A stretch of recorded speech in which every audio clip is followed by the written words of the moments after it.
Seja bem-vindo ao Acerto de Contas desta semana. Hoje falamos da política monetária do Banco Central Europeu. Vai o BCE corresponder à expectativa dos mercados e anunciar o início do quantitative easing na zona euro? Irá esta medida resolver os problemas de crescimento e de inflação das economias do euro? A resposta a estas e outras questões com Inês Domingos e Miguel Gomes da Silva. Ambos, muito obrigado por estarem presentes no Acerto de Contas desta semana. Inês, começando por ti, pela pergunta mais óbvia que faz manchetes um pouco por todo o mundo, é se o BCE vai mesmo fazer história esta quinta-feira ao anunciar o quantitative easing, ou seja, a compra de dívida soberana dos países do euro. Bom dia.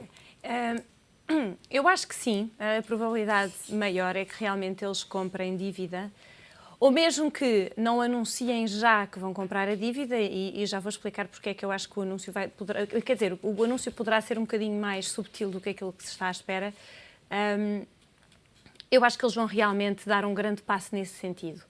As limitações, aquilo que pode fazer com que eles sejam um bocadinho cuidadosos na forma como anunciam, ou eventualmente deixar um verdadeiro anúncio para mais tarde, na minha opinião,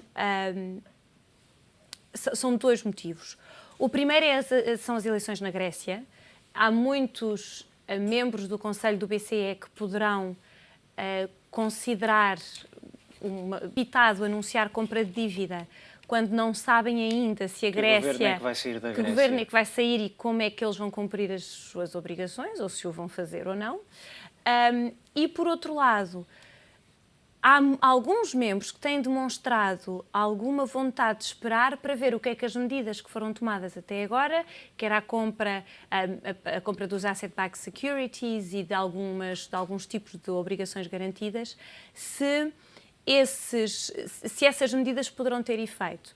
Este segundo ponto parece menos importante do que o primeiro, porque parece-me óbvio que o que o BCE fez teve um impacto até agora muito limitado, porque o próprio mercado não está a aceitar muito bem essas medidas, no sentido em que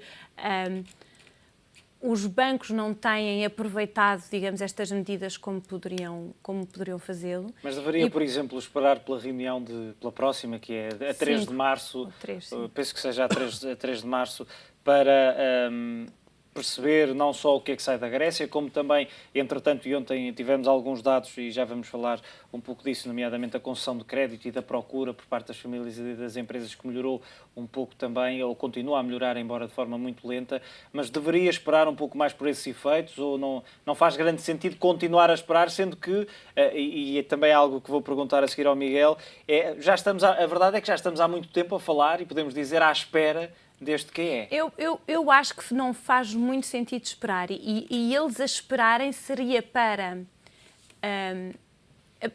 seria fundamentalmente para uma situação de desespero. Quer dizer, uma situação completamente que mudava realmente as cartas do jogo. Portanto, o que eu acho que eles podem fazer é esperar, mas terão sempre que já se pôr muito à frente, no sentido em que vão ter que anunciar realmente aos mercados que vão fazer alguma coisa de muito significativo, e terá de ser muito credível, porque ainda que não seja já o anúncio da operação em si, e depois terem apenas eventualmente a hipótese de recusar caso na Grécia haja uma situação completamente digamos que poria em questão realmente até o projeto, ou enfim, até a própria integração da Grécia na zona euro. Portanto, eu acho que será mais nesse sentido, porque acho que já chegaram a um ponto em que vai ser difícil para o BCE, principalmente depois do que o Draghi tem vindo a dizer, fazer algo que não seja já mesmo chegar-se muito à frente e dizer mesmo, sim, nós vamos fazer. Depois pode haver uma situação excepcional e, portanto, poderão não fazê-lo já. Ou poderão anunciar que será feito para muito mais tarde. Mas terão de anunciar alguma coisa e vai ter de ser já, na minha opinião, um bocadinho concreto. Enfim, bastante concreto. Miguel, pergunta estranha, mas para alguns será certamente para $1 milhão. A zona euro precisa mesmo da bazuca de Mário Draghi? Esta já é a terceira tentativa que o Banco Central Europeu vai fazer para que os mercados, os investidores, os agentes económicos no seu todo recuperem a confiança, voltem a investir, voltem a consumir. A primeira foi o SMP, com um programa que previa que o BCE tivesse um tratamento diferenciado, nomeadamente no caso de acordos de renegociação de dívida, como foi o caso da dívida grega. Sublinhe-se que o Banco Central Europeu até hoje não perdeu nada com a dívida grega que comprou. O segundo foi um OMT que não teve muito sucesso, não teve uma grande aceitação por aí além. Estes dois primeiros contemplavam aquilo que na economia se chama esterilização, ou seja, não havia um despejar de dinheiro na economia, portanto havia por um lado medidas de estímulo à economia, portanto expansionistas, mas por outro lado havia um secar da massa monetária para compensar o efeito, o chamado efeito de esterilização. Esta é a primeira vez, o quantitative easing é mesmo isso que significa, que é movimento expansionista sem esterilização, ou seja, o Banco Central Europeu vai de facto deixar que o dinheiro que ele coloca na economia, ou que coloca na massa monetária como um todo, na compra dos ativos, que fique lá e que vá com esta sua forma de influenciar aquilo que é o objetivo número 1 do BCE, que é controlar a taxa de inflação. E aquilo que leva o BCE, nesta altura, a agir, e se nós olharmos para programas de quantitative easing anteriores, como no Reino Unido, nos Estados Unidos e no Japão, aquilo que leva o BCE a agir é o seu mandato, que é a inflação. E nos últimos meses e semanas, sobretudo, nós temos visto os números da zona euro, em termos de inflação, a cair a pique. O gráfico é uma coisa brutal. Negativa, 0,2%. E em dezembro foi menos 0,2%. Portanto, aquilo que vai lá o trigger, o catalisador para que o BCE realmente se chegue à frente e faça aquilo que os outros já fizeram no passado, é a inflação. Agora, que medidas vai anunciar? Se vão ser ou não vão ser bem recebidas pelo mercado? Há uma máxima que se diz buy on the rumors, sell on the news. E nós já estamos a ver isso hoje nos mercados. As dívidas públicas da zona euro já estão a acusar um pouco aquilo que é o chamado profit taking, portanto a realização das mais-valias geradas ao longo das últimas semanas, com a expectativa daquilo que o BCE vai fazer ou vai dizer amanhã. Mas parece que o BCE pode não fazer pelo menos um anúncio. Não, o anúncio vai fazer. Portanto, algo vai ser anunciado, vai ser provavelmente extensível a todos os Estados soberanos da zona euro, ou seja, compra de dívida soberana de todos os países da zona euro, incluindo Grécia e Chipre. Estamos a falar de rumores, portanto não há nada em concreto, só amanhã, quando o Sr. Draghi falar, é que ficaremos a saber. Mas para já aquilo que os mercados estão a assumir é que também a Grécia e o Chipre vão entrar no pacote. Agora, essa é uma das questões que se fala também, que é depois, partindo-se do pressuposto de que vai haver esse anúncio, que vai ser oficializado o que é na zona euro, depois é olhar para a forma como será feito. E fala-se desde logo na questão do montante e tem-se abordado um número médio de 500 mil milhões 600, de euros, sim. poderá ir até aos 700, mas também depois há a questão da partilha de risco e que tipo de dívida é que será incluída. Estavas a dizer que os rumores abordam também a questão da Grécia e de Chipre, mas depois também a questão que se coloca é quem é que fica com o risco? Ou quem é que deve ficar com o risco dessa dívida? Esse é o ponto, e acho que vai ser esse o ponto fundamental a que os mercados vão reagir. Se estivermos a falar de uma mutualização de dívida, ou seja, o Banco Central Europeu como um todo compra a dívida dos vários países, portanto, o risco fica em determinadas centralizado. proporções, o risco fica centralizado e dividido por todos os países, inclusive pela Alemanha. Se, como a Sra. Merkel gostaria que fosse, cada Banco Central compra a sua dívida do seu país, Portugal compra de Portugal, a Espanha de Espanha e por aí fora, e o risco fica nos países, o mercado provavelmente irá ter uma leitura um pouco menos positiva, ou seja, continuamos na zona euro com um Banco Central a ter um espartilho de vários bancos centrais e não uma ação conjunta e cada vez mais longe daquilo que países do Sul desejariam, que é a mutualização da dívida. Portanto, esse vai ser o ponto fundamental, mais do que o montante. O montante deverá, e fala-se em valores até 1 tri de aumento de balanço. O balanço do BCE atualmente são 2 tris. Tris, estamos a falar de trillions em inglês, porque em português bilhões, será 1 milhão de milhão. milhão de milhão, portanto 1 milhão de milhão. Portanto, faltarão cerca de 700 mil milhões para atingir este montante. 200 mil milhões foram usados no programa da OMT, que ainda está em curso. 100 mil milhões deverão ser usados nos TLTROs e sobram cerca de 700 milhões. Portanto, o número será entre 500 e 700 milhões que será anunciado. Agora, que tipo de dívida vai ser comprado também é outra questão. É apenas dívida soberana? Vão avançar também para dívidas corporate de empresas da zona euro? Agências, sim, agências soberanas, como por exemplo o ICO ou o FROB em Espanha. Dívida pública corporate, não creio. Agora vamos ver qual vai ser.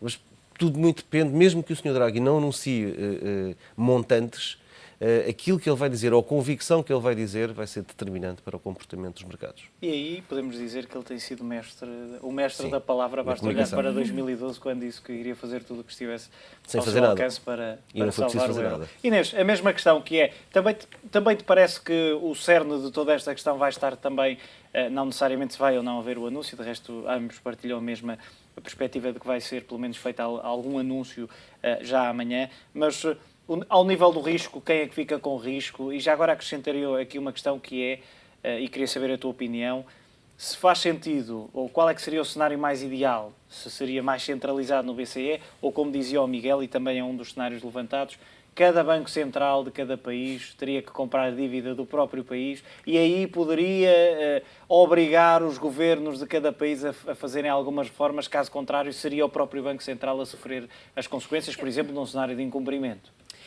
Eu acho que essa questão, apesar de estar a ser levantada, é um bocadinho uma questão ao lado do problema, no sentido em que, ainda que se faça dessa maneira, embora eu não vejo bem como é que, do ponto de vista legal, isso poderia ser feito, porque o BCE não é o BCE, é o Eurosistema, e o Eurosistema tem o BCE, mas todos os bancos pertencem ao Eurosistema. Portanto, eu, de um ponto de vista legal, começo por não ver muito bem como é que seria possível fazer isso, mas se calhar eles arranjavam uma maneira e pronto. Mas já funciona assim, desculpe se interromper. Eu sei que Hoje em funciona, dia já... mas o BCE é responsável por o Banco Português, portanto, o Banco de Portugal é o que detém os ativos face aos bancos portugueses.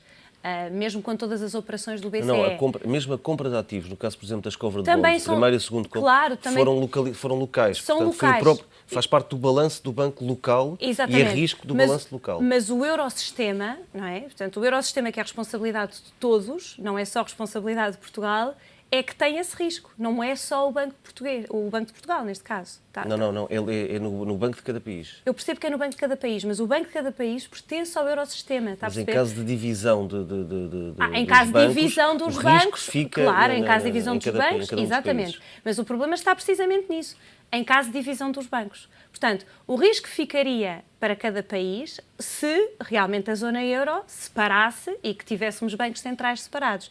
Portanto, continua a ser uma falsa questão. Isto só acaba por ser um problema, ou acaba por resolver o problema que a Alemanha quer, se a zona euro acabar. Está a perceber? Portanto, ou se um ou dois países saírem. Ou se um ou dois países saírem, mas se um ou dois países saírem, objetivamente, a possibilidade da zona euro não resistir é muito grande. Portanto, na minha opinião, esta tentativa de fazer as coisas desta maneira acaba por ser uma tentativa da Angela Merkel resolver o problema que tem em casa e dizer ao seu eleitorado: isto vai ser, nós vamos fazer isto assim, que é para a Alemanha não ficar dependente da situação dos países, enfim, dos países que não se têm portado tão bem, mas não me parece que seja uma solução real. Quer dizer, não resolve realmente o problema que ela acha que tem, ou que os alemães gostariam de ver resolvido, que era eliminar o risco para a zona euro. Porque o risco para a Alemanha, mesmo que se faça isto desta maneira, o risco para a Alemanha não desaparece com isto. Desaparecerá se a Alemanha sair, ou se Portugal sair, ou se a Grécia sair, eventualmente. Ontem um cronista do Financial Times dizia isso mesmo, não veria assim tanta novidade quanto isso se a Alemanha saísse da zona euro depois de anunciado este que é. Não, pronto. Eu isso não teria para a Alemanha, não teria grandes efeitos negativos. Pronto, é claro, obviamente que existe essa questão e depois podemos discutir essa questão, mas se isso acontecer e se fizermos neste molde, eu parece-me que a Alemanha não quer sair, eu acho que é o primeiro ponto. Poderá ser que uma parte da população gostaria de sair. Porque também tem a benefícios maioria, por pertencer à zona euro. Mas também tem, exatamente, mas tem benefícios bastante importantes por pertencer à zona euro e eu penso que a maioria da classe política compreende isso bastante bem. Portanto, não me parece que esteja muito... Posso estar muito enganada, mas na situação que nós estamos a viver agora, não me parece que é por aí. Quando estamos a chegar ao final desta fase, parece-me que a Alemanha iria sair por causa disto. Enfim, até ver, mas penso que não. Agora, o que eu acho é que realmente este problema vai ser a dívida mutualizada ou se não vai ser mutualizada, acho que é uma questão, neste momento, francamente, não acho super relevante. Então, e parece-te que a ser anunciado este QE vai, e olhando para aquele que é o mandato do BCE, há pouco o Miguel também falava disso, a meta dos 2% próxima dos 2% da taxa de inflação.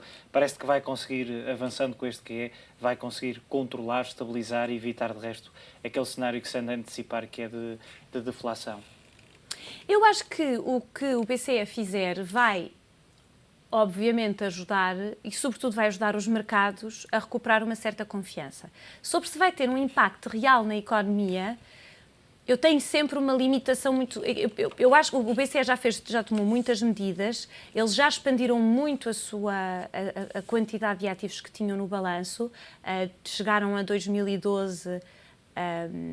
subiram muito até atingiram um pico em 2012, depois voltou a diminuir. E eu penso que, um dos objetivos destas operações tem sido outra vez aumentar o balanço para o nível onde estava antes de diminuir. E, portanto, o BCE já teve esta política de aumentar o seu balanço. Teve algum impacto na economia. Mas o problema, eu volto sempre a esta questão, é que o problema da economia europeia não é a falta de estímulo monetário. Poderá argumentar-se que é a falta de capacidade de fazer estímulo orçamental em vários países e falta de vontade noutros. Mas eu não me parece que é pela questão monetária. A política do BCE vai sempre ajudar os mercados a estarem mais positivos em relação à zona euro. E isso, obviamente, que ajuda. Portanto, vai ajudar através do impacto normal que os mercados financeiros acabam por ter, a confiança nos mercados financeiros acaba por ter no resto da economia. Mas o problema fundamental da economia europeia é um problema estrutural de excesso de dívida, pública e privada, que continua a pesar nas decisões de investimento. É um problema de falta de competitividade, em várias economias, não todas, mas em várias economias, e esse problema o BCE não vai resolver. Agora, se vai resolver o problema... Portanto, isto é partindo por uma questão de crescimento e crescimento potencial. O BCE não resolve o crescimento potencial da zona euro. Nunca política orçamental ou política monetária resolvem um problema estrutural. E nós temos um problema estrutural. Depois temos também um problema conjuntural, que é o problema de, independentemente da situação em que se encontra o nosso PIB potencial, como é que o nosso PIB se encontra face ao PIB potencial. E nós, nitidamente, estamos numa situação em que o PIB está provavelmente abaixo do PIB potencial. Agora, será que a ação do BCE vai resolver esse problema? Não tenho certeza completamente que vai resolver. Ajuda, mas uma grande parte do problema neste momento, por exemplo, da inflação, é a questão dos preços do petróleo. O BCE está preocupado com os preços do petróleo porque, e foi isso que motivou em grande parte a descida a pique que nós assistimos no último trimestre. É certo que já partimos de um nível muito baixo.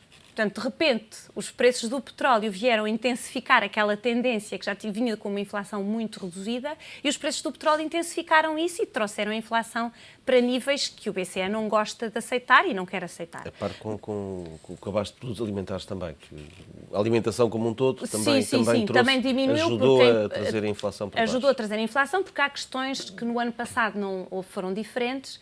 Dos produtos alimentares no ano passado tiveram grandes choques de oferta, que fez com que os preços aumentassem muito, que este ano não aconteceu, felizmente, e, portanto, os preços diminuíram. Mas o BCE olha precisamente, portanto, muita gente gostaria de ver esses produtos, se nós excluíssemos esses produtos, preços dos bens alimentares, normalmente exclui-se os bens alimentares não processados e os preços dos bens petrolíferos, e bens energéticos, se nós excluíssemos esses produtos, teríamos uma inflação de 0,7%. Agora, isto não quer dizer que o facto da inflação total, e eu acho que o Presidente Draghi explicou isso muito bem há umas 2 reuniões atrás, isso não quer dizer que eles não estejam muito preocupados com a situação do petróleo.